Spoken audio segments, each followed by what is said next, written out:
Yan po guys. Gumawa po ako ng lagyan ng cellphone, kaya lang kawayan ganito. Inipit ko para may hawakan siya guys. Ayan guys. Kakapanood ng video ko to guys.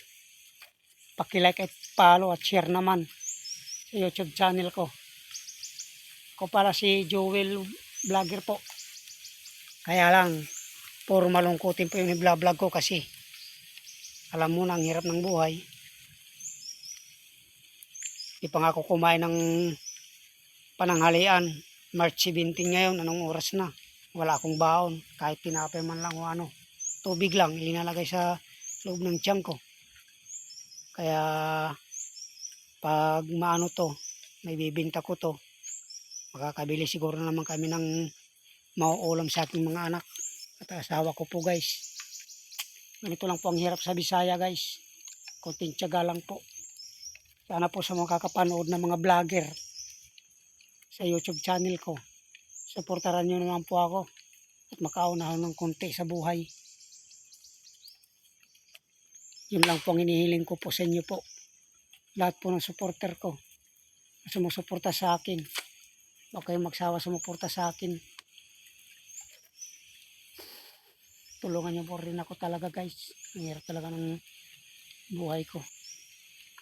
Kung mapapanood man ito ni Sir BMAX sa BMAX TV po, tulungan nyo po ako.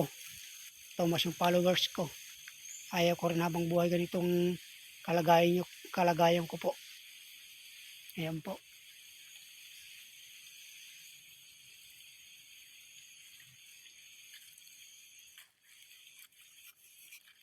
Ano to rito?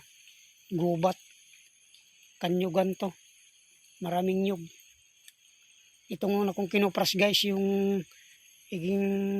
upload ko nung nakarang linggo. Nung nakarang buwan po. Dito po ako noon. Binalikan ko ulit kasi yung niya, yung nagtanggalan ng laman, inuling ko po guys. Pangbili ko na naman ng kahit konting bigas lang po at mauulam. Pangbayad naman sa ang bangang inutang ko. Hirap na talaga kamo ako sa buhay ko guys. Tingnan nyo guys. Sige, shout out pala kay Sir BMAX. Si BMAX TV po. At saka sa isang vlogger yung kasama niya, si Borloloy. Borloloy. Borloloy yon. Magaling magpatawa. Siguro kung magkasama kami, sa tawa lang siguro mayroong makakaihi pag kami magkasamang tatlo. Magaling din ako magpatawa, bas lalong may kausap kong magaling. Magaling po ako. Sige po, see you next week. At ako yung may gagawin pa. Lalagyan ko pa ng dahon yan, no? Yan. Lagyan ko pa ng dahon tapos lupa. Para hindi maano.